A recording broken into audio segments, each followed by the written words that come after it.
তো গতদিন আমি বিচ্ছিন্নভাবে কয়েকটা কার্সিনোসিনের কেস আপনাদের সাথে শেয়ার করেছি। একটা কেস সম্ভবত হিউব্রিস নিয়ে বলেছে, বাকিগুলো আমি কন্টেস্ট বোঝানোর চেষ্টা করছি। আজকেও এরকম দু একটা কেস আমি একটু কন্টেস্ট বোঝানোর চেষ্টা করি। আপনাদের মাথার মধ্যে যদি এরকম ঘটনা আহ, থাকে, তাহলে রুগীর কাছ থেকে আপনি যখন কেস টেকিং করছেন এরকম ঘটনার সাথে যখন ম্যাচিং হয়ে যাবে, আপনার মাথায় চলে আসবে যে কার্সিনোসিন আছে। আরো দুই চারটা আমি এই ক্লাসের শেষে আপনাদেরকে বলে দেব যে ভেরিফিকেশন করবেন কিভাবে। তো ওই ভেরিফিকেশন করে নেবেন, দেখবেন যে খুব সহজেই কার্সিনোসিন দিয়ে দিতে পারছেন। তো আরেকটা একটু খুব সুন্দর একটা কেস বলি। এই কেসটা একজন পুরুষ মানুষের, আম, খুবই সুইট পার্সন, মানে এক কথায় অমায়িক একজন ব্যক্তি আর কি। তো তার দুটো মেয়ে এবং মানে শহরে থাকে, দুই মেয়ে এবং ওয়াইফ, এবং তার সাথে তার এক খালা থাকে। আমি প্রথমে মনে করতাম যে এর আগে খালাও আসছে, তো আমি জানি অল্প বিস্তার। তো আমি মনে করতাম যে খালা হচ্ছে ওই যে থাকে না আমাদের গ্রামের দুস্থ মহিলা থাকে, তারা এসে আমাদের বাড়িতে কাজ করে, কাজের মহিলা হিসাবেই থাকে। ঠিক কাজের মহিলা না, আত্মীয় স্বজনের মধ্যে থাকে এরকম। এই অঞ্চলগুলাতে, পুরোনো বাড়িগুলোতে থাকেই। আপনাদের এলাকাতেও হয়তো এরকম থাকে। তো আমি ওরকম কিছু মনে করেছিলাম, পরে যেটুকু বুঝলাম সেটা হলো তার আপন খালা। তো এই খালার, আমি কিন্তু কেসটা আমার মতন করে জিস্ট করে বোঝাচ্ছি। হ্যাঁ। তো এই খালার দুটা মেয়ে ছিল, দুটা মেয়েরই বিয়ে দিয়ে দিয়েছেন। এবং এই ভদ্রলোকের মা যখন মারা যায়, তখন মা বলে গেছেন যে বাবা তুই তোর খালাকে দেখে রাখিস, ওর কোনো ছেলে নাই। ঠিক আছে, এই যে মা বলেছে তোর খালাকে দেখে রাখিস, তারপর থেকে সে খালাকে তার কাছে রাখে, মানে তিনি তার কাছে খালাকে রাখেন। কিন্তু সবই ঠিক আছে, সমস্যাটা হলো খালাটার স্বভাব হলো খুব ডোমিনেটিং টাইপের স্বভাব। খুব মানে ওই যে লাইকোপোডিয়াম বা ওই টাইপের আর কি। হ্যাঁ, সে সবসময় ডোমিনেট করার চেষ্টা করে, সবকিছু কন্ট্রোল নিতে চেষ্টা করে। এই ছেলে তো তার নিজের ছেলে না, তাই না? ফ্যামিলি তো তার বোনের ছেলে এটা। তারপরে সে তার ফ্যামিলিতে থাকতে দিচ্ছে, থাকছে, সেখানে সে খুব ডমিনেট করছে। খুবই মানে আনকমন একটা বিষয়, হয় না সাধারণত। আমি এই শ্রেণীর মানুষ বোঝানোর জন্য কেসটা আপনাদের সাথে শেয়ার করছি। তো বেশিরভাগ সময় খালা করে কি, এই ভদ্রলোকের উপরে অতটা ডোমিনেট করে না, ডোমিনেট করে হচ্ছে ভদ্রলোকের মিসেসের উপর, তার ওয়াইফের উপরে খালা অনেক বেশি ডোমিনেট করে। খালা চায় যে তার ওয়াইফ তার জন্য সবকিছু করুক, তার কথা শুনুক, যেভাবে সে বলবে সেভাবে চলুক, বাজার করুক, খাবারের মেনু কি হবে সেগুলো সব খালা ঠিক করে দিবে। তো এটা তো খুবই স্বাভাবিক। শিক্ষিত মহিলা, আহ, এই ভদ্রলোক তার খালাকে সম্মান করতে পারে, মায়ের কাছে দেওয়া প্রতিশ্রুতি তার কাছে অনেক দাম পেতে পারে, কিন্তু ভদ্রলোকের ওয়াইফ বা মিসেস এর তো সে বাধ্য না। তার নিজের শাশুড়ি হলে আলাদা কথা ছিল। তো যাক, এই ভদ্রলোক যদি মানে এই দেখতেছে যে খালার এরকম আচরণে ওয়াইফের সাথে প্রবলেম হচ্ছে, তো ভদ্রলোক ইচ্ছা করলে তার খালাকে কিন্তু গ্রামের বাড়িতে রেখে আসতে পারে, তাদের গ্রামের বাড়ি খুব কাছেই, সেখানে কিন্তু রেখে আসতে পারে। কিন্তু যেহেতু সে কথা দিয়েছে, এই জন্য সে সেটাকে ডিউটি মনে করে পালন করছে। তো যথাসম্ভব সে খালাকে খুশি রাখার চেষ্টা করে। সারাদিন অফিস শেষে শেষ করে এসে খালার সাথে তার ওই বইয়ের টুকটাক ঝগড়া, কথা কাটাকাটি লেগেই থাকে, সেটা সে আবার মীমাংসা করতে বসে এবং দুইজনকে ফুসলিয়ে ফাসলিয়ে মানায় নিয়ে সে চলে। ঠিক আছে। তো সকালে অফিসে যাওয়ার সময় সে দুইজনকে বুঝায় যায় যে এই তোমরা, এই তুমি খালাকে কিছু বলো না, হে মুরব্বি। আবার খালাকে বলে খালাম্মা এটা তো আপনার মেয়ের মতো, একটু দেখে শুনে থাকেন, আপনাকে এই করতে হবে ওই করতে হবে, এইভাবে সে বুঝায় শোনায় যায়। মানে কি, সে তার বাড়ির হারমোনিটা মেনটেন করে চলার চেষ্টা করে। মূল বিষয়টা হলো বাড়ির হারমোনি। এখন খালা যদি কোনো কিছু নিয়ে তার মেয়েদেরকে কমপ্লেন করে, অনেক সময় হয় কি যে দেখা যাচ্ছে যে ছেলে মানুষ তো সবসময় তো টেম্পার ধরে রাখতে পারে না। দেখা যাচ্ছে যে আহ, আহ, খালাকে কিছু একটা বলছে, খালা দেখা যাচ্ছে যে কমপ্লেন করছে, বা ও তার মিসেস কে নিয়ে খালা কোনো কমপ্লেন করছে তার মেয়েদের কাছে। তখন এই ভদ্রলোক করে কি, তার ওই খালাতো বোনের কাছে যায়, ওই সব কিছু এক্সপ্লেন করে বুঝিয়ে শুনে মিনিমাইজ করার চেষ্টা করে। হ্যাঁ, মিনিমাইজ করার চেষ্টা করে, একদম যা যা বলা দরকার সে একদম সব এক্সপ্লেন করবে টু দা পয়েন্ট। তাহলে এই পার্সনটা হলো এরকমই একজন জেন্টলম্যান, একজন জেন্টল পার্সন, যে সব কিছু ম্যানেজ করে, কেন ম্যানেজ করছে? হারমোনি বজায় রাখার জন্য। তাহলে হারমোনির আরেকটা রূপ আমরা দেখতে পেলাম, ঝগড়া বিবাদ যাতে না লাগে, ফ্যাসাদ না লাগে, সুন্দরভাবে যাতে থাকে, মিলেমিশে থাকে, মিলমিশ করে থাকে, এই বিষয়টা হচ্ছে হারমোনি, তাই না? আমরা যে রুব্রিক্সটা পড়েছিলাম, কি রুব্রিক্স পড়েছিলাম মনে আছে? হারমোনি ডিজায়ার ফর, রুব্রিক্সটা দিয়ে দিই, হারমোনি ডিজায়ার ফর। তাহলে এই এতক্ষণ যে গল্পগুলো বললাম, এই গল্প মূলত হচ্ছে হারমোনি ডিজায়ার ফরের গল্প। আমি হারমোনি ডিজায়ার ফর নিয়ে আরো আলোচনা করবো। সাউন্ড কি ক্লিয়ার না? Clear sir. ক্লিয়ার। তাহলে নাহিদ মাহমুদ ভাই, আপনার ওখানে সমস্যা, আপনি নেটটা বন্ধ করে আবার চালু করেন। না স্যার, একটু মানে আনক্লিয়ার টাইপ আছে। হ্যাঁ, কি আছে? Unclear type? আমি তো এখানে জি ভালোই স্যার। দেখতে পাচ্ছি। আচ্ছা, আমি একটু ঠিক করে নিই।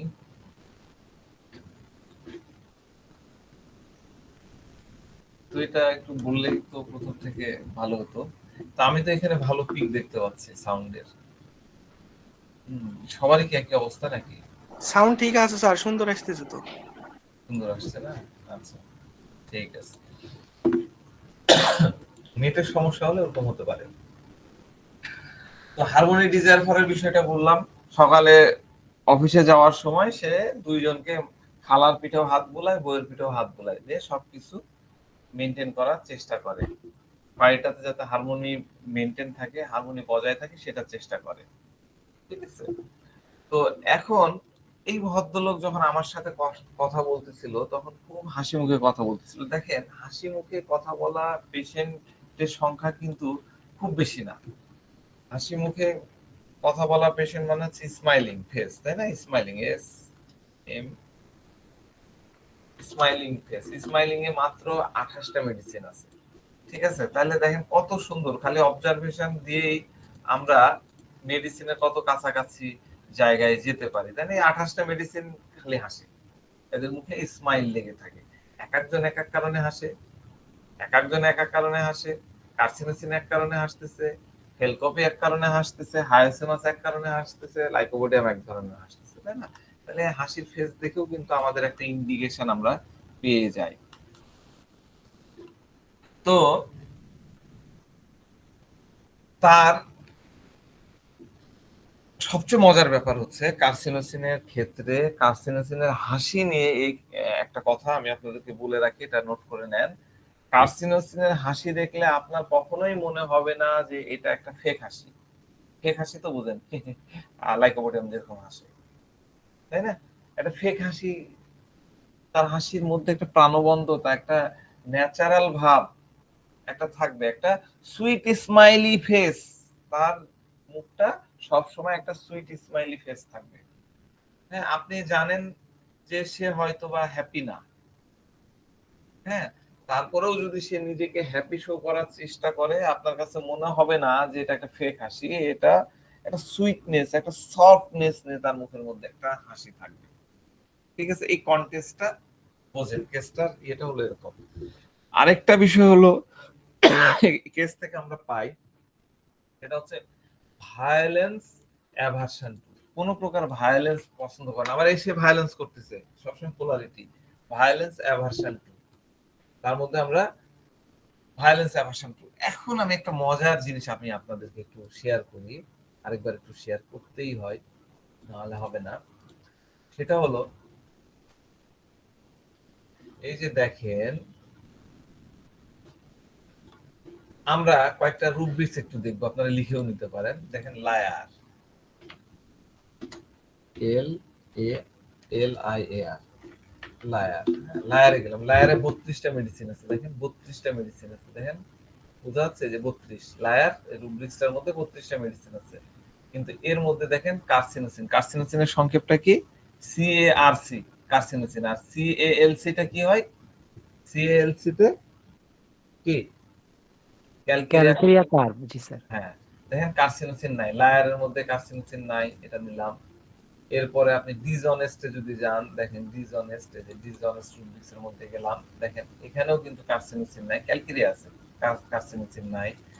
এরপরে আমরা যদি হিপোক্রেসির মধ্যে যাই, দেখেন হিপোক্রেসির মধ্যেও কার্সিনোসিন নাই, আছে কার্সিনোসিন নাই।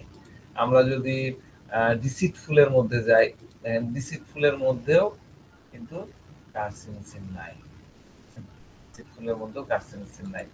আমরা যদি চার্লাটন নিই, হ্যাঁ, এই চার্লাটনের মধ্যে যদি দেখেন চার্লাটনের মধ্যেও কিন্তু কার্সিনোসিন নাই। আবার সিলিন্ডার ডিসপোজিশন, এটাতে যদি যাই, S L A N cylinder ডিসপোজিশনের মধ্যে যদি যাই, এখানেও দেখেন, এখানেও এগুলো সব নেগেটিভ, নেগেটিভ জিনিস কার্সিনোসিন।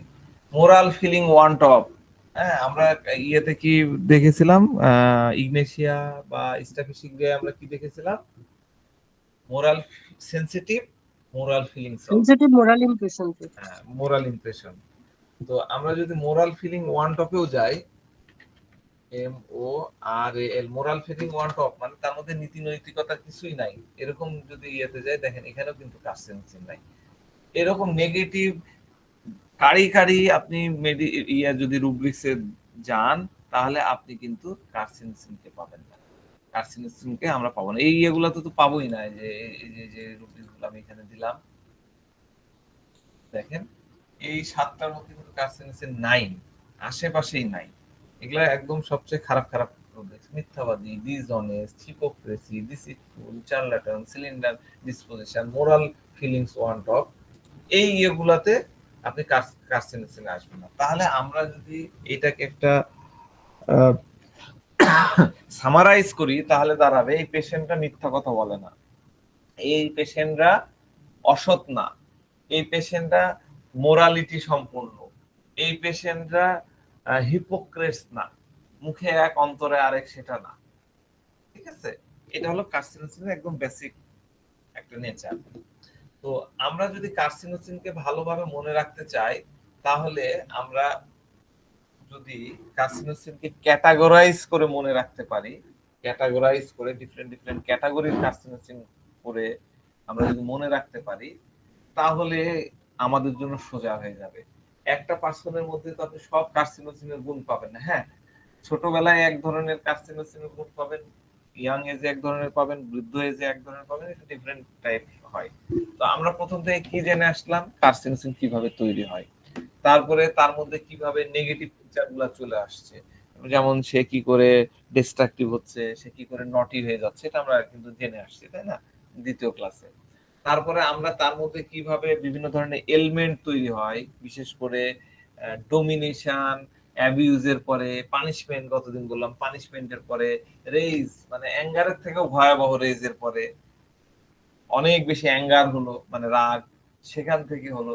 এটা কিভাবে একটা ভালো মানুষ, মানে লায়ারের অপোজিট হচ্ছে অনেস্ট, তাই না, সত্যবাদী। তো এই একটা পোর্শন থেকে আরেকটা পোর্শনে কি করে ট্রান্সফর্ম হচ্ছে, এই বিষয়গুলো আমাদেরকে কিন্তু মাথার মধ্যে রাখতে হয়। হ্যাঁ, কিভাবে তার মধ্যে দেখা যাচ্ছে একটা খারাপ অবস্থা আছে, ধীরে ধীরে সেখানে কি করে ইন্সপায়ার্ড হচ্ছে, ইন্সপাইরেশনাল ফোর্স তৈরি হচ্ছে। আপনারা আমরা যেটাকে বলি মোটিভেশনাল ফোর্স, মোটিভেটেড হচ্ছে, সে মানে সে কিছুকে পার্সিউ করতে চাচ্ছে, সেটা কি লেভেলে তার মধ্যে ডেভেলপ হচ্ছে, এটা যদি আমরা এই ক্যাটাগরাইজ করতে পারি, তাহলে আমরা বুঝতে পারবো। ঠিক আছে, তো আমাদেরকে মনে রাখতে হবে এরকম ক্যাটাগরি, এটা এক শ্রেণীর কার্সিনোসিন, এটা আরেক শ্রেণীর কার্সিনোসিন, ওটা আরেক শ্রেণীর কার্সিনোসিন, এইভাবে আপনাকে কিন্তু মনে করতে হবে, মনে রাখতে হবে।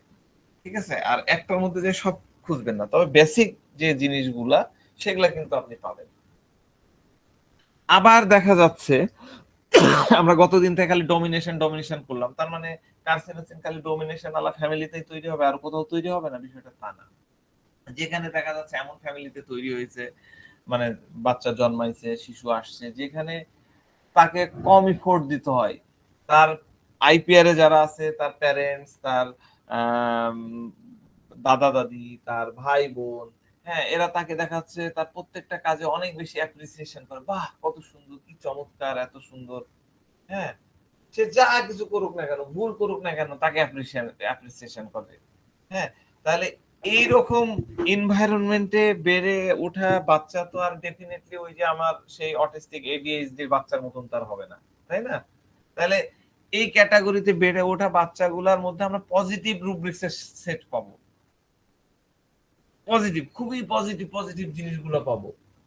এবং আমাদেরকে বুঝতে হবে যে সে কিভাবে এরকম বেটার পার্সন হচ্ছে, এবং এখান থেকে তার মধ্যে দেখা যাচ্ছে গ্রো করবে এরকম পজিটিভ ইন্সপাইরেশনাল এনভায়রনমেন্টে, তার মধ্যে গ্রো করবে হচ্ছে অর্ডার ডিজায়ার ফর, আমি অর্ডার নিয়ে বুঝাইছি, হারমোনি ডিজায়ার ফর, হারমোনি নিয়ে আজকেও তো বললাম, ইউজফুল ডিজায়ার টু বি, সবার কাছে ইউজফুল হতে চাই, সবার কাজে লাগতে চাই, তাই না?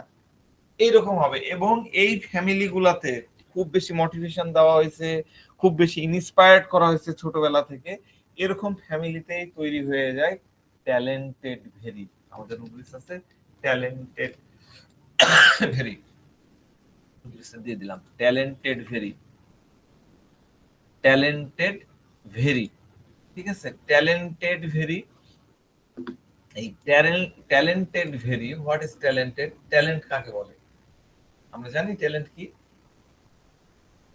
আমরা কয়েকটা রুব্রিক্স শিখবো আগামী 1-2 দিন, কয়েকটা রুব্রিক্সের বিস্তারিত শিখবো। হ্যাঁ, ট্যালেন্টেডটা কি জিনিস? What is talent? বলেন দেখি, ট্যালেন্ট আমরা কাকে বলি? খুব মেধা সম্পন্ন, তীক্ষ্ণ বুদ্ধি সম্পন্ন। মেধা কাকে বলে? মেধা দেখে ট্যালেন্ট স্যার, ট্যালেন্টেড হলো খুব চালাক চতুর, অর্থাৎ তীক্ষ্ণ বুদ্ধি সম্পন্ন এবং ক্রুয়েল কি হবে? জি স্যার, ক্রুয়েলটা কি হবে? ক্রুয়েল, ক্রুয়েল, ক্রুয়েল নিষ্ঠুর, যেটা ক্রুয়েল। ক্রুয়েল হবে স্যার। ক্রুয়েল হচ্ছে ধূর্ত, চালাক, তাই না? আচ্ছা আমি বলি, ট্যালেন্টেড হলো এমন একটা ভার্চু, এমন একটা গুণ যা দ্বারা আপনি শিখবেন, আপনি শিখবেন এবং যার মাধ্যমে আপনার মনের মধ্যে একটা সংস্কার তৈরি হবে, এবং এই সংস্কারটা আপনার মধ্যে অভ্যাসে পরিণত হবে, আপনি প্র্যাকটিস করবেন এবং আপনার উন্নতি হতে থাকবে। এটা হলো ট্যালেন্ট, ঠিক আছে? তো কার্সিনোসিন এই স্টেজে এইরকম ভালো এনভায়রনমেন্টের মধ্যে সে নিজেকে এরকম ট্যালেন্টেড করে ডেভেলপ করে ফেলে। Talented very, not talent, talented very, talented এর থেকেও বেশি, ঠিক আছে? তাহলে কার্সিনোসিন নিজেকে কি ডেভেলপ করলো? ইন্টেলেকচুয়াল হিসাবে ডেভেলপ করলো, সে অনেক ইন্টেলেকচুয়াল হলো। তো তখন তার কি হয়, আমি এই রুব্রিক্স গুলো আলোচনায় আসবো, তখন তার হয় কি, তার স্পিচ গুলো শার্প হয়। আমাদের রুব্রিক্স আছে sharp speech, sharp speech, sharp. তারপরে কি, ইন্টেলিজেন্ট আর্টিস্টিক, খুব চমৎকার একটা rubrics, intelligent artistic, intelligent artistic. তো এই ধরনের একটা ইন্টেলিজেন্স কম্বিনেশন আমরা কার্সিনোসিনের মধ্যে দেখতে পাই, একটা ইন্টেলিজেন্স কম্বিনেশন আমরা কার্সিনোসিনের মধ্যে দেখতে পাই, ঠিক আছে? Untidy perform, expect when he has to, এটাকে ক্রস রেফারেন্স করা আছে, untidy working on except for what is he do, এটা ব্যাখ্যা করছি। আনটাইডি কার্সিনোসিন চাইল্ডের ক্ষেত্রে আমরা কি দেখলাম? ওই যে একটা চাইল্ডের কথা বললাম না, একটা বাচ্চার কথা, যে সেই স্কুলে থেকে ফিরে এসে কি করে, তার হোমওয়ার্ক গুলা মাকে বলা লাগে না, সে নিজে বাইর করে তার হোমওয়ার্কের যে খাতা আছে, বুক আছে, ওয়ার্ক বুক, সেখান থেকে লিস্ট ধরে ধরে প্রত্যেকটা হোমওয়ার্ক আগে সে কমপ্লিট করতো, খুব সিনসিয়ারলি করতো, এবং হোমওয়ার্কের ব্যাপারে সে খুব পার্টিকুলার এবং খুব মানে টাইডি, খুব পরিচ্ছন্ন ভাবে সে এটা করবে। তো যখন কার্সিনোসিন পারফর্ম করবে, পারফরমেন্স করার বিষয় গতকালকে ফাস্টিডিয়াস নিয়ে আমরা গ্রুপে আলোচনা করছিলাম, তাই না? ফাস্টিডিয়াস আমরা ক্লিনলেস, কি বলে, মেনিয়া একটা আছে, ক্লিনলিনেস মেনিয়া, ক্লিনলিনেস মেনিয়া, ঠিক আছে? ক্লিনলিনেস মেনিয়া, ক্লিনলিনেস মেনিয়া মানে কি?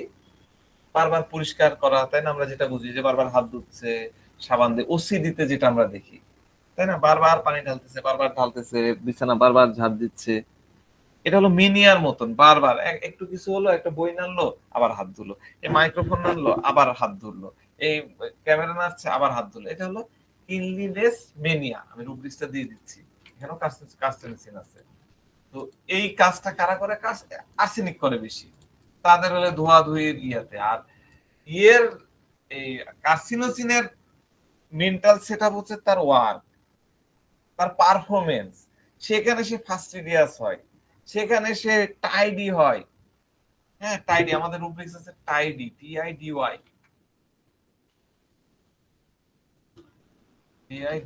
টাইডি। ঠিক আছে, আমাদের রুব্রিক্স আছে নিট এন্ড ক্লিন, আমরা বলি না নিট।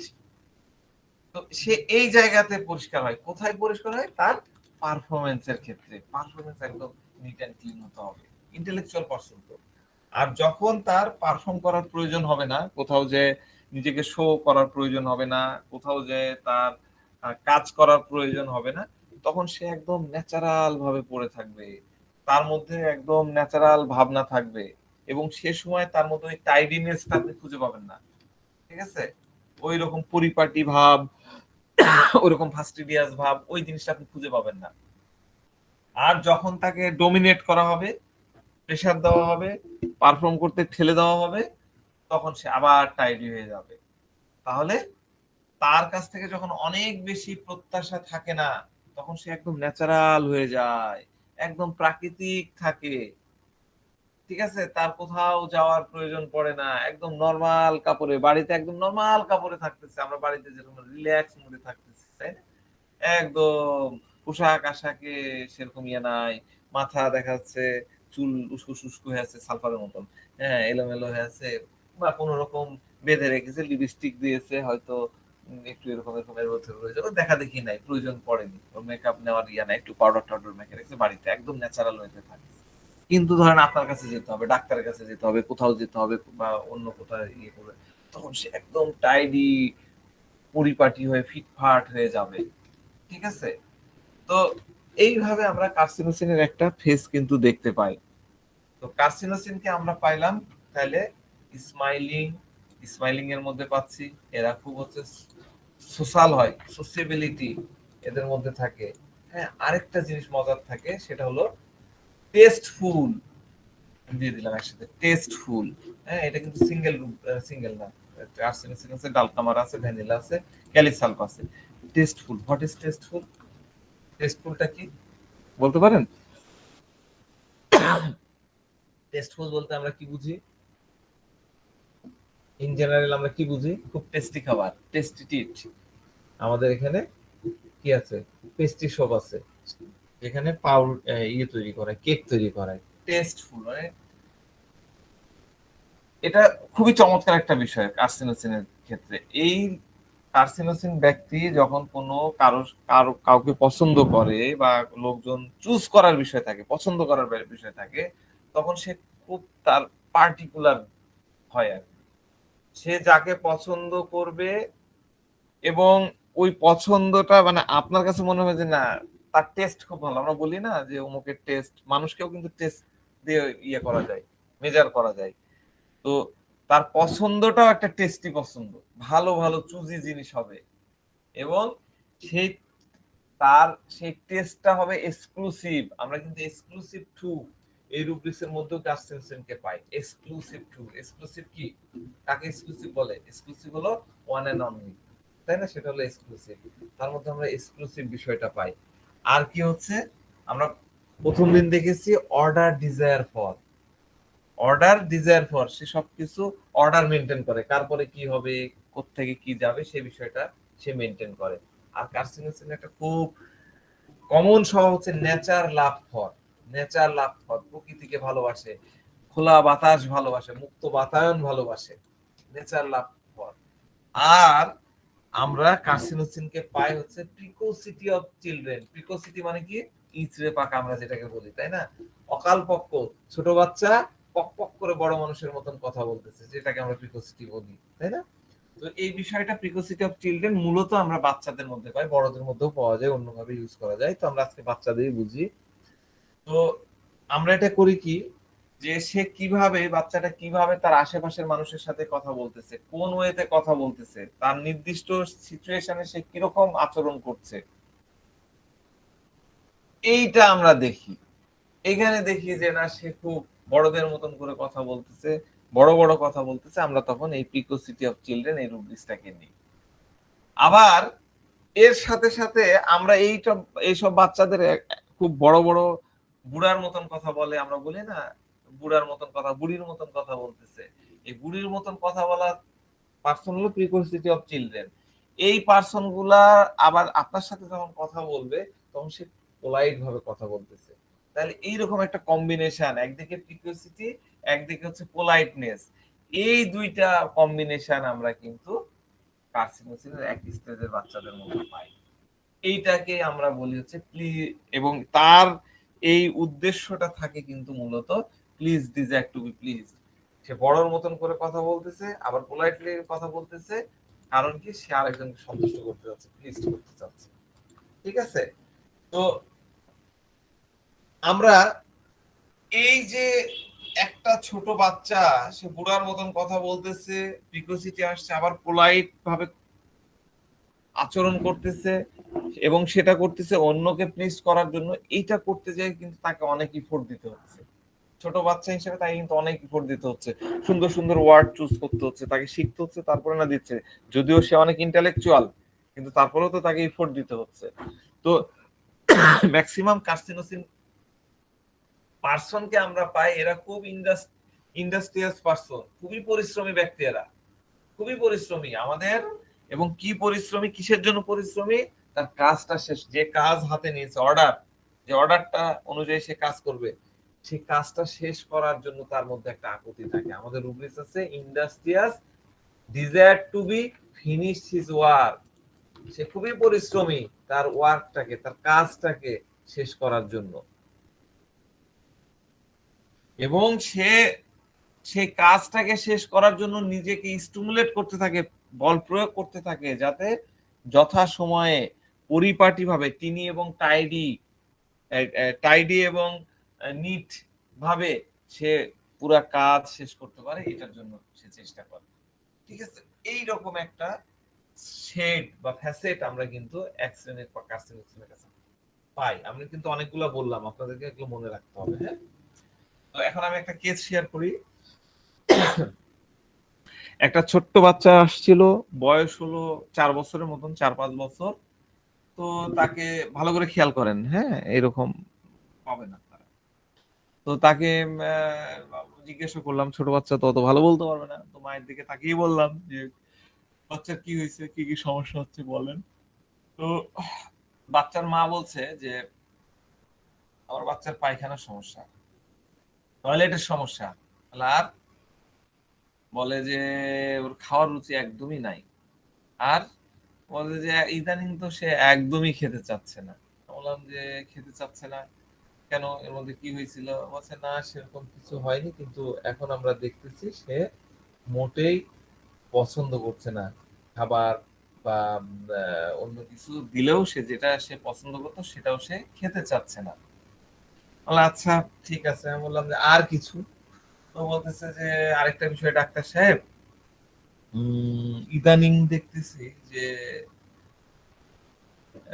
তার পায়খানার বেগ আসলে সে প্যান্ট ভরে পায়খানা করে দিচ্ছে, আর পায়খানা করার পরে মানে করে ফেলছে প্যান্ট ভরে, তারপরে জিজ্ঞাসা করলেও সে কিছু বলে না।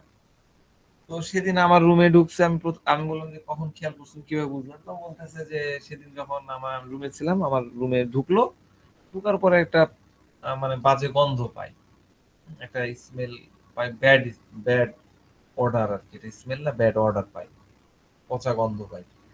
তো তখন আমি বলাই দেখি দেখি, তো প্যান্ট দেখি, প্যান্টে কি বলে, তখন প্যান্ট দেখি বলতে সে প্যান্টটা খুলে দেখে, আমি দেখি যে সে প্যান্ট পরে অলরেডি আবু করে ফেলেছে। তো আমি তখন বাচ্চাকে বললাম কি ব্যাপার, তুমি বলো না কেন? তখন সে কোনো উত্তর দিল না। হ্যাঁ, এবং সে মনে হয় একটু লজ্জাও পেয়ে গেছে, এবং পুরা ওই যতক্ষণ মা কথা বলতেছিল মোটামুটি চুপচাপ সে বসেছিল। তো আমি তার মাকে জিজ্ঞাসা করলাম যে আপনি যখন জানতে পারলেন যে প্যান্টে সে হাগু করে দিয়েছে, তখন আপনি কি করলেন? দেখেন, ওষুধ দিব বাচ্চাকে, এবার মায়ের মেন্টালিটি জানার প্রশ্নটা কি করলাম, যে ও যখন এই অকামটা করে ফেললো তখন আপনি কি করলেন? তখন বললাম, আমি দিলাম দুটা লাগায়, আর একটু চিল্লা ফাল্লা করলাম, বকাবকি করলাম। তাহলে এবার বুঝতে পারলেন? মা কি কখনো এসে বলবে যে আমি বাচ্চার উপরে ডমিনেশন করি? কখনো বলবে না।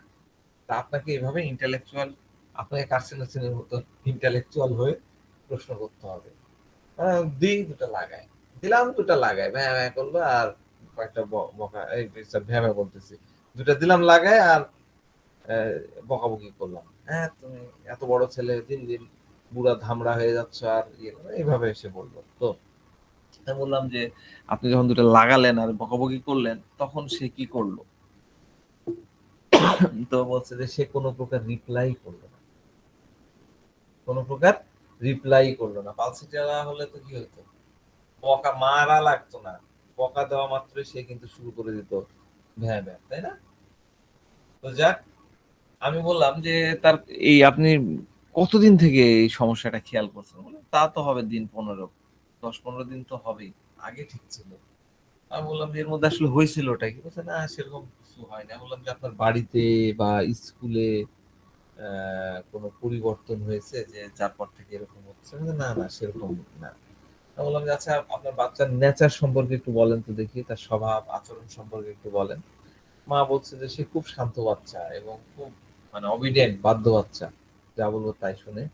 সে স্কুলে যায় এবং বাড়ি ফিরে আসে, বাড়িতে পড়াশোনা করে, খেলাধুলা করে।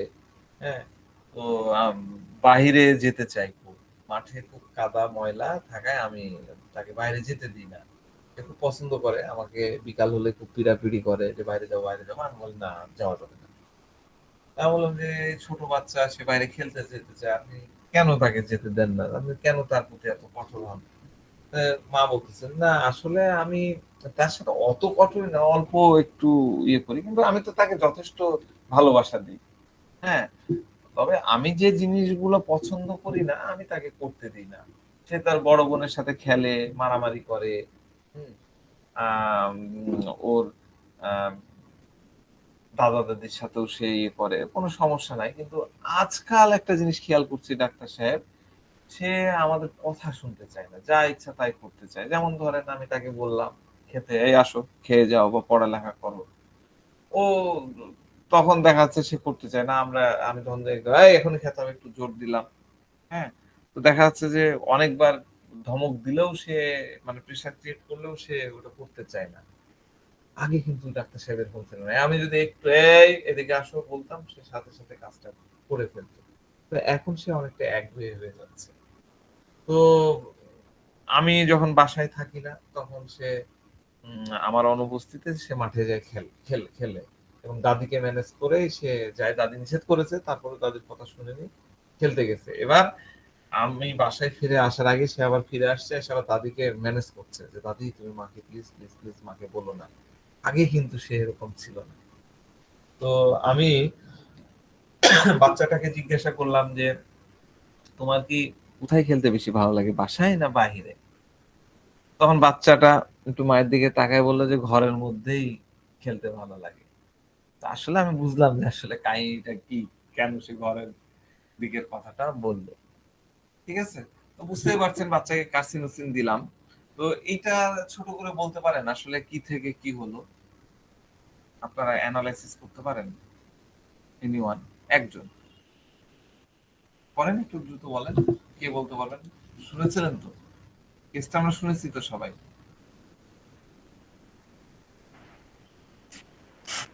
ডোমিনেটিং থেকে মানে সে করার চেষ্টা হ্যাঁ, তার মানে ডিসপোজিশন আসছে। আচ্ছা আচ্ছা, হ্যাঁ, এলিমেন্ট কন্টামিনেশন, এক্স্যাক্টলি। আর কি কিছু বলবেন?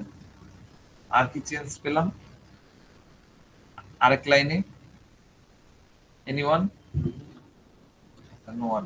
আমি বলে দিই, বাচ্চাটার মায়ের সাথে কথা বলে এবং লাস্টে বাচ্চা যে উত্তর দিল, এটাতে স্পষ্ট যে সে মাকে অনেক বেশি ভয় পায় এবং মা অনেক বেশি কঠোর এবং বাচ্চার প্রত্যেকটা বিষয় সে নিয়ন্ত্রণ করার চেষ্টা করে। বাচ্চার কি পছন্দ সেটা তার কাছে গুরুত্বপূর্ণ না। মায়ের কি, মা তো বললো আমার যেটা পছন্দ না আমি সেটা করতে দিই না। বাচ্চাটা কি করতে পছন্দ করে? বাচ্চাটা মাঠে গিয়ে খেলতে পছন্দ করে, ঠিক আছে? কিন্তু বাচ্চাটা যেহেতু মাইল্ড স্বভাবের, এই কারণে মা নিষেধ করলো, সে মায়ের আধিপত্যের কাছে সে মাথা, ডমিনেশনের কাছে মাথাটা নত করলো। ঠিক ঠিক আছে, কিন্তু যখন আর পেরে উঠছে না তখন সে একগুঁয়ে হয়ে যাচ্ছে, অনড় হয়ে যাচ্ছে, ডিস্ট্রাকটিভ হয়ে যাচ্ছে, এবং সে ওই বাতাস বলছি মানে মাঠে যাওয়ার জন্য, মানে খোলা জায়গায় খেলার জন্য, কারণ ওই যে একটু আগে বললাম ন্যাচারাল লাভ, এরা ওপেন এয়ার পছন্দ করে, মুক্ত বাতাসটা তাদেরকে ভালো লাগে, এই কারণে সে জেদ করছিল, তাই না? এটা হলো ছোট্ট করে অ্যানালাইসিস। তো তাকে কার্সিনোসিন এক ডোজ দিয়ে দেওয়া হলো, 15 দিন পরে জানাতে বলা হলো। তো মা বললো যে প্যান্টে তো পায়খানা করছেই, আচরণেও তেমন পরিবর্তন হয়নি, তবে একটা জিনিস যে আগে দিনে 2-3 বার করে প্যান্ট মাখায় ফেলতো, এখন ওরকম না, একবার হয়তো মাখাচ্ছে, মানে ফ্রিকোয়েন্সিটা কমেছে। এবার তারপরে আরো 1 মাস পরে জানানো যে ছেলেটা আর প্যান্ট ভরে পায়খানা করতেছে না এবং তার আচরণও অনেক পরিবর্তন আসছে।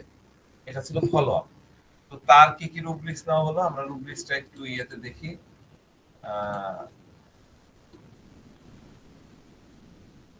রেপার্টরিতে দেখি। আমরা রুব্রিক্স নিলাম,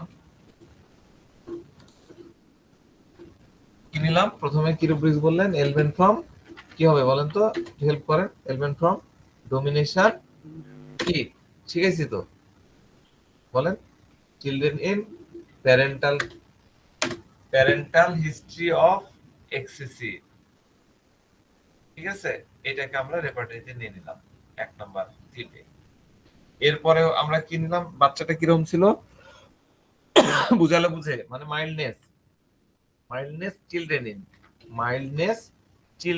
CHIL চিলড্রেন ইন, আমরা এই রুব্রিক্সটাও নিয়ে নিলাম। এরপরে সে কি ছিল, কিছু কিছু জায়গায় ডাকলে শুনছে না, এ করতেছে না, তার মানে সে কি হলো, অবস্টিনেট চিলড্রেন ইন, একগুঁয়ে জেদি, অবস্টিনেট চিলড্রেন ইন আমরা নিয়ে নিলাম। এরপরে হচ্ছে আমরা নিব এল্ডিং ডিসপোজিশন, চাপ দিলে তখন প্রথমে কি হলো, মাইল্ড ছিল, এবং চাপ দিলে সে শুনতো আগের অবস্থায়, তাহলে এল্ডিং ডিসপোজিশনটা আমরা নিয়ে নিলাম, এল্ডিং ডিসপোজিশন। এরপরে কি, সে মাঠে কেন যেতে চায়, সে ন্যাচারাল লাভার, সে কেন যেতে চায়, খোলা আবহাওয়ায় খোলা বাতাসে গেলে তার ভালো লাগে, এই কারণে যেতে চায়। তাহলে আমরা রুব্রিক্স দেব air in open air ML, তার সবকিছু ওপেন এয়ারে গেলে ভালো হয়, তার যেতেও দেখা যাচ্ছে যে ওপেন এয়ারে গেলে কমে যায়। আমরা এটাকে যদি এখন অ্যানালাইসিস দেখি, তাহলে রুব্রিক মেডিসিন আসবে কার্সিনোসিন, পরবর্তী মেডিসিন আছে লাইকোপোডিয়াম, তারপরে ম্যাগনেসিয়াম মিওর। তাহলে আমরা কার্সিনোসিন দিয়েই আমরা কিন্তু রোগীটাকে একটা জায়গায় নিয়ে আসতে পারলাম, ঠিক আছে? আপনারা কি কেসটা বুঝতে পারছেন? আচ্ছা, আমরা ধরে নিচ্ছি আপনারা কেসটা বুঝে গেছেন। আজকে আমি একটা রুব্রিক্স নিয়ে একটু ছোট্ট করে আলোচনা করে আজকে ক্লাসটা শেষ করে দেব। আপনাদের হাতের কাছে পুরনোরা এই রুব্রিক্সটা আমি এর আগেও পড়াইছি, আজকে আবার একটু নতুন করে কিছু জিনিস অ্যাড করে এটাকে সমৃদ্ধ করেছি, এটা আপনাদের সাথে শেয়ার করব। যাদের কাছে নোট করার মতন খাতা কলম আছে তারা নোট করে নেবেন। আমাদের এই রুব্রিক্সটা, আজকে রুব্রিক্সটা হচ্ছে delusion wrong suffered he has, delusion wrong suffered he has। আমরা রুব্রিক্সটা এখানে বাইর করি, delusion wrong suffered he has, ঠিক আছে? তো আমরা প্রথমে যে কাজটা করি সেটা হলো যে ওয়ার্ড বাই ওয়ার্ড এই রুব্রিক্সটা, delusion wrong suffered he has, carcinosin আছে, আমরা মনে হয় হাইসমাস পড়াতে যে অথবা ল্যাকিসিস পড়াতে যে এরকম। তো যাক, আপনার আমরা কি করি, একটা রুব্রিক্স পড়তে গেলে রুব্রিক্সে থাকা যে ওয়ার্ড গুলো আছে সেই ওয়ার্ড গুলোর অর্থ বোঝার চেষ্টা করি ফার্স্টে। তো প্রথমে আমরা যে ওয়ার্ডটা দেখতে পাচ্ছি সেটা হচ্ছে ডেলুশন। ডেলুশন মানে কি? ডেলুশন হলো রোগী যা মনে করে, রোগী যা ফিল করে, রোগী যা সেন্স করে, সেটা হলো ডেলুশন। ডেলুশন, ভ্রান্ত ধারণা, হ্যান ত্যান, এত কিছু আমাদের জানার দরকার নেই। রোগী মনে করতেছে মানে ওটা হলো ডেলুশন, আপনার কাছে মনে হচ্ছে না অথচ রোগীর কাছে মনে হচ্ছে, তাহলে হচ্ছে সেটা ডেলুশন। এর পরের ওয়ার্ডটা হচ্ছে রং। রং মানে কি? রং অর্থ হচ্ছে, রং এর অর্থ হলো কি? ভুল। আমি আপনাকে জিজ্ঞাসা করলাম, আমি যেমন এখানে কাকে দেখতে পাচ্ছি, আমি ডক্টর নাসির উদ্দিনকে দেখতে পাচ্ছি, আমি নাসির উদ্দিনকে জিজ্ঞাসা করলাম, ভাই আপনার নাম কি? তখন নাসির ভাই বলতেছে, আরে ভাই আমি তো একটা নতুন প্রতিষ্ঠান দিয়েছি, সেখানে আমাকে সারাদিন ব্যস্ত থাকতে হয়। ঠিক আছে? তাহলে তার উত্তরটা কি হলো? ঠিক হলো? 5-এ 5 পাবে? অবশ্যই পাবে না, তার উত্তরটা ভুল হয়েছে। আবার পরীক্ষার খাতায় একটা প্রশ্ন উত্তর ছিল, আপনি উত্তর দিলেন আরেকটা। পরীক্ষক কিন্তু আপনাকে ভালোবেসে নাম্বার দিবে না। আমি হলে আলাদা কথা, কিন্তু অন্য পরীক্ষক আপনাকে নাম্বার দিবে না, এটা আপনার নাম্বারটা কাটা যাবে। ঠিক আছে? তাহলে রং করার সময় রং যদি হয়ে যায় তাহলে সব সময় ক্ষতি বা ক্ষতি হওয়ার আশঙ্কা থাকে। এটা লিখে নিতে পারেন, রং করার সময়, রং করার জন্য সব সময় ক্ষতি বা ক্ষতি হওয়ার আশঙ্কা থাকে। রং হয়েছে মানে ক্ষতি হবে বা ক্ষতি হওয়ার আশঙ্কা থাকে। কোন কোন সময় সমস্যা ওটা থেকেও হতে পারে, রং থেকেও হতে পারে। তাহলে রংকে আমরা দুভাগে ভাগ করতে পারি। এক নাম্বার লিখে নেন, ভুল ক্রমে করতে পারি। রং আমরা দুভাবে করতে পারি, একটা হলো ভুল ক্রমে আর একটা হচ্ছে জেনে বুঝে। জেনে বুঝে কিভাবে রং করি? আপনি মোটরসাইকেল ড্রাইভ করতেছেন, আপনার বাম দিক দিয়ে যাওয়ার কথা, এই ডিভাইডার যে দাগ দেওয়া আছে ইন্ডিকেটর, সেটা বাম সাইডে থাকার কথা, আপনি ডান সাইড চাপে চালাচ্ছেন, রং সাইড দিয়ে যাওয়া বলি, তাই না? এটা আপনি জেনে শুনে করছেন। আর একটা হলো ভুল ক্রমে আমরা রং করি। তো যদি কোনো পার্সন ভুল ক্রমে করে থাকে তাহলে আপনি এই রুব্রিক্সটা খুব সহজেই নিয়ে নিতে পারবেন। আর কেউ যদি জেনে বুঝে রং করে তাহলে ওটা রং করা হলো না, রং ডান হলো না, তাহলে ওটা প্ল্যান করে করা হলো। ঠিক আছে? এরপরের ওয়ার্ডটা কি? সাফারিং। সাফারিং মানে কি? সাফারিং মানে হচ্ছে মনে ব্যথা, মর্মবেদনা। মর্মবেদনা দেয় বা পেতে বাধ্য করে, মর্মপীড়া, এগুলো সব ডিকশনারি মিনিং। বেদনা, চরম দারিদ্রতা, মুশকিল, হ্যাঁ, ডিসএবিলিটি, হ্যান্ডিক্যাপ, খুঁত বা ত্রুটি, এই সবগুলা মানে হচ্ছে সাফারিং।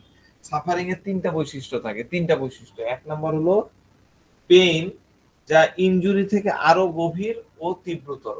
সাফারিং এর মধ্যে পেইন থাকবে। পেইনটা কেমন হবে? যেটা ইনজুরি থেকে, ভালো করে ওয়ার্ডটা মনে রাখেন, ইনজুরি, ইনজুরি থেকে আরো ডিপ, আরো তীব্রতর। সাফারিংটা মানসিক হতে পারে, ইমোশনাল অশান্তি হতে পারে। আর তিন নাম্বারটা কি? এর মধ্যে একটা অসহায়ত্বের অনুভূতি থাকবে। কি থাকবে? অসহায়ত্বের অনুভূতি, অসহায়, হেল্পলেসনেস ফিলিং। ব্যক্তি অনুভব করবে যে তার অবধারিত বা অনিবার্য বা অপরিহার্য কোনোভাবে এটা থেকে বাঁচা যাবে না। খাঁটি বাংলায় হলো তাকে ভুগতে হবে, তার ভোগা আছে, ভাগ্যিতে ভোগান্তি আছে। এটা হলো সাফারিং। সাফারিং বুঝতে গেলে আমি একটু আগে বললাম কি, ইনজুরির কথা বললাম। আরেকটা ওয়ার্ড সাথে চলে আসে সাফারিং এর সাথে, সেটা হলো hurt. HURT, hurt. HURT, hurt মানে কি? Hurt, hurt, don't hurt my, baby don't break my heart, তাই না? ওই হার্ট কিন্তু এই হার্ট না, এটা আলাদা। এই হার্ট মানে হচ্ছে চাপিয়ে দেওয়া ব্যথা।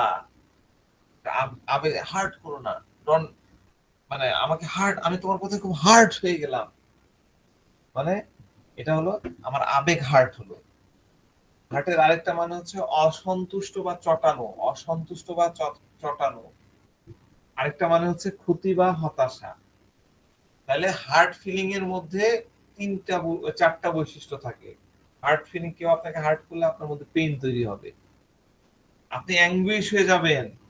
অ্যাঙ্গুইশ কি? অ্যাঙ্গুইশ মানে হচ্ছে ফিজিক্যালি এবং মেন্টালি রেস্টলেসনেস। তিন নাম্বার হচ্ছে দুঃখদায়ক একটা অনুভূতি তৈরি হবে। আর চার নাম্বার হচ্ছে প্রতিঘাতের অনুভূতি তৈরি হবে। ঠিক আছে? হার্টের খাঁটি বাংলা হলো আঘাতপ্রাপ্ত হওয়া, প্রতিহত হওয়া। হার্টের খুব কাছাকাছি আরেকটা ওয়ার্ড হচ্ছে পেইন। What is pain?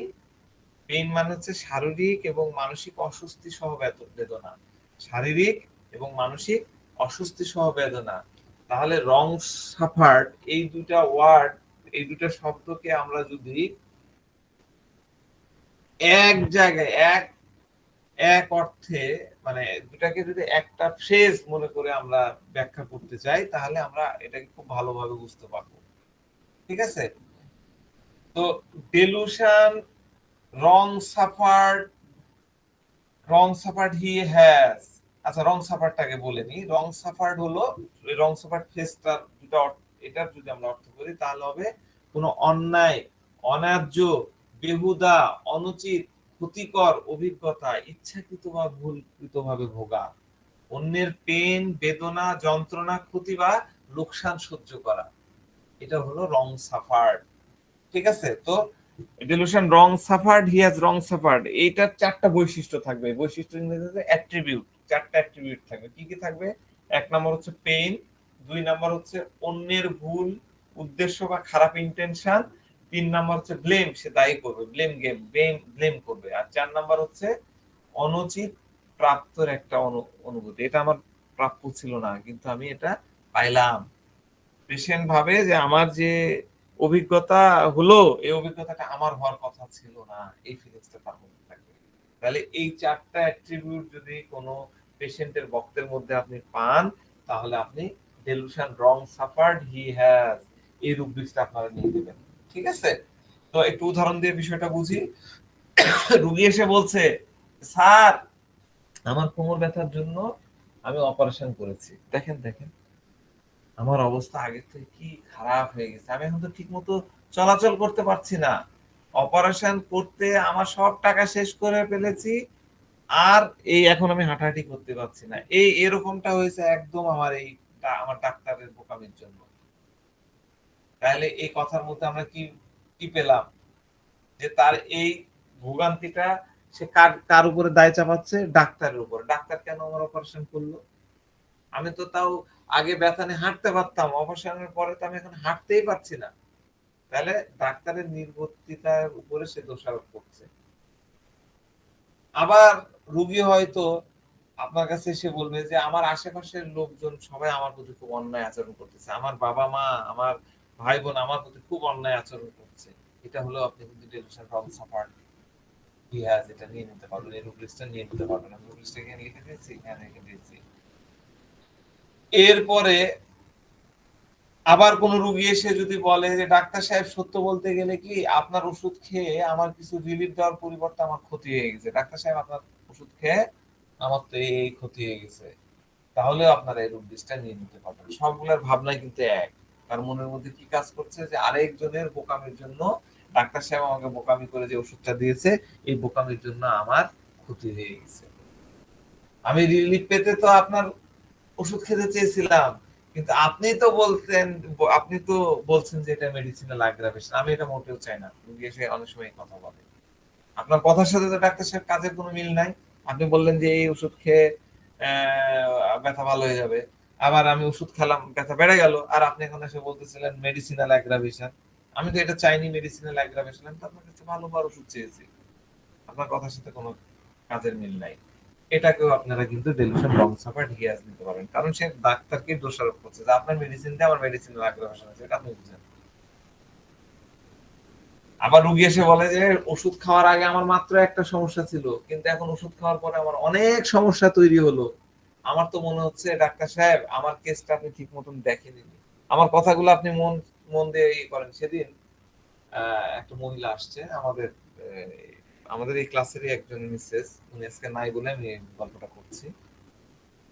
উনি এসে ডাইরেক্টলি আমাকে বলতেছেন যে স্যার আপনি তো সেদিন ভালো করে আপনাকে এত করি, আপনি তো আমার কথাটা ভালো করে শুনলেনই না।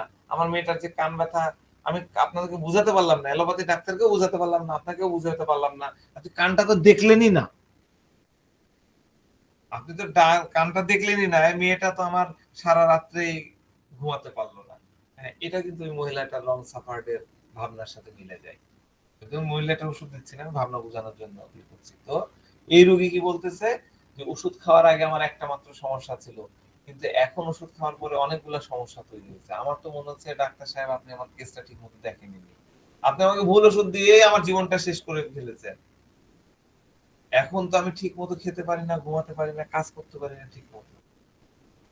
ঠিক আছে? আবার রোগী এসে বলতেছে যে আমি আপনার কাছে এসেছি এই বিশ্বাসে যে আপনার ওষুধ খেয়ে আমি ভালো হব, আপনার ওষুধ খেয়ে ভালো হওয়ার পরিবর্তে আমার কষ্টগুলো বেড়ে গেছে। আমি তো আগে তো কমপক্ষে হাঁটতে পারতাম, আমার তো এই লাঠি ধরে হোক বা এগুলা ধরে আমি হাঁটতে পারতাম, এখন তো আমি পুরোপুরি বিছানায়, এখন তো আমি পুরোপুরি বিছানায়। আমি ডাক্তার সাহেব এইটা আপনার ওষুধ খাওয়ার পর থেকে এটাকেও কিন্তু আমরা delusion wrong suffered he has, এই রুব্রিক্সটা আমরা নিয়ে নিতে পারি। ঠিক আছে? আপনারা কি বুঝতে পারলেন?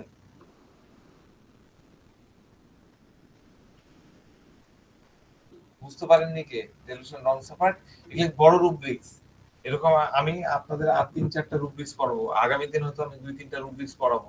এই রুব্রিক্স গুলো বুঝবেন, তাহলে এই টাইপের কথোপকথন বললে আপনার কিন্তু একটা পার্সপেক্টিভ আপনার মাথার মধ্যে চলে আসবে, একটা রোগী সম্পর্কে একটা ধারণা আপনার মধ্যে চলে আসবে। ঠিক আছে ভাই, জি। এটা কি স্বাভাবিকভাবে যদি মানে এটা বলে স্বাভাবিক টোনে যদি অভিযোগটা হয় হ্যাঁ, কি হবে না একটা হবে হবে। যদি অভিযোগ থাকে সেটা হচ্ছে কমপ্লেইনিং, কমপ্লেইনিং না, কমপ্লেইনিং হাই কমপ্লেনিং না, মনে করেন যে আমি অমুকের ওষুধ খাইছি, খাওয়ার পরেই আমার এই সমস্যাটা হয়েছে, সেটা রং বা এই মানে এইরকম ইজিলি ভাবে বললেও রং আপনি রং সাপার। সাপার্ট নিয়ে নেবেন, কারণ তার মনের মধ্যে ওটা কাজ করছে যে ওই ওষুধটা খেয়ে আমি রংলি সাপার্ট হচ্ছি। হ্যাঁ, আমি 4টা অ্যাট্রিবিউটের কথা বললাম মাসুদ ভাই। ঠিক আছে, 4টা অ্যাট্রিবিউটের মিললে আপনি রং সাপার্ট নিয়ে নেবেন। কি কি অ্যাট্রিবিউটের কথা বললাম? 1 নাম্বার হলো পেইন তো থাকবে, সাফারিং, পেইন তো থাকবে, এবং তার হলো অন্যের ভুল ইন্টেনশন বা খারাপ কোনো ইন্টেনশন, মানে কোনো একটা ভুল করছে এবং সে একটা ব্লেম দেবে অমুকের জন্য অমুক। আর একটা হলো যে আমার এটা হওয়া উচিত ছিল না, আমি তো টাকা দিয়ে আপনার কাছে আসছি ওষুধ খাইতে, আপনার ওষুধ খেয়ে অ্যাগ্রাভেশন কেন হবে? ঠিক আছে, হ্যাঁ সিয়াম বলো। স্যার সাফারিং এর যে 3টে বৈশিষ্ট্য ওটা যদি আরেকবার বলতেন। সাফারিং এর 3টা বৈশিষ্ট্য, সাফারিং এর 3টা বৈশিষ্ট্যের মধ্যে একটা হলো পেইন, যা ইনজুরির থেকে আরো বেশি গভীর। ইনজুরি মানে কি বলেছিলাম মনে আছে কারো? ইনজুরি, ইনজুরি মানে সেভ, আপনি রেজার দিয়ে সেভ করতেছিলেন, এইখানে একটা দাগ পড়ে গেল, চামড়াটা কেটে গেল, রক্ত বাড়ালো, তাহলে এটা হবে ইনজুরি। এটা কিন্তু হার্ট হবে না, এটা সাফারিং হবে না। হ্যাঁ, আপনি হয়তো ওখানে ঘাটা হয়ে গেল, এটা হলো পরে সাফারিং আসলো, কিন্তু যখন এটা কেটে গেল তখন হলো ইনজুরি। তাহলে যে কোনো কাজে সেভ করাটাই হলো ইনজুরি। সাফারিং এর 3টা অ্যাট্রিবিউট, 3টা অ্যাট্রিবিউটের মধ্যে একটা হলো পেইন, যা ইনজুরি থেকে আরো গভীর এবং তীব্রতর। 2 নাম্বার হচ্ছে মানসিক অশান্তি, মানে ইমোশনাল অশান্তি। ঠিক আছে, 3 নাম্বার হচ্ছে অসহায়ত্বের একটা অনুভূতি, একটা হেল্পলেসনেস ফিলিং থাকবে, অসহায়ত্বের অনুভূতি। ব্যক্তি অনুভব করবে যে তার যেটা হতে যাচ্ছে, যেটা অবধারিত, অনিবার্য, অপরিহার্য, যেটা সেটা থেকে কোনোভাবে সে সে বাঁচতে পারবে না, এরকম একটা ভাবনা সাফারিং এর মধ্যে থাকে। খাঁটি বাংলায় হলো আমরা যেটাকে বলি হচ্ছে ভুগতে হবে। ঠিক আছে, জি এ স্যার, হলো। জি স্যার। আচ্ছা, আর কারো কিছু? আমি ক্লাস আজকে শেষ করে ফেলবো, আমার বাইরে যেতে হবে। আর কারো কিছু নাই? স্যার আর একটা প্রশ্ন আছে, যদি এই এই রুব্রিক্সটা, এই স্পেসিফিক রুব্রিক্সটাই স্যার যদি কোনো ইমোশন না থাকে? ইমোশন না থাকে মানে বুঝলাম না, একটা উদাহরণ দাও। মানে ধরেন স্যার যদি অস্বাভাবিক ভাবে বা এমনি স্বাভাবিক কথার মধ্যেও তো যে সে সাফার করেছে, এটা যদি মানে জোর না থাকে, সে প্রমিনেন্ট। সাফার করেছে মানে কি? সে সাফার করেছে মানে রোগী মনে করছে সাফার করেছে, তাই না সিয়াম? তুমি জি স্যার, জি স্যার। অনলাইনে থাকো, রোগী মনে করছে যে সাফার করেছে। আমি কি বললাম? রোগী মনে করছে মানে ডেলুশন, রোগী ফিল করছে মানে ডেলুশন। ডেলুশন সবচেয়ে সোজা ধরা, রোগী মনে জি করতেছে, স্যার, তার মানে সে জি যদি স্যার। লাইট ভাবেও বলে তাহলে আমরা কিন্তু রং সাপার্ট নিয়ে নিতে পারবো। ঠিক আছে, আর আমরা রং সাপার্ট দিয়ে তো Yes, sir, carcinosin yes, sir. না, তাই না? আরো জিনিস তো তার সাথে থাকতেছে। জি স্যার। তো ঠিক আছে।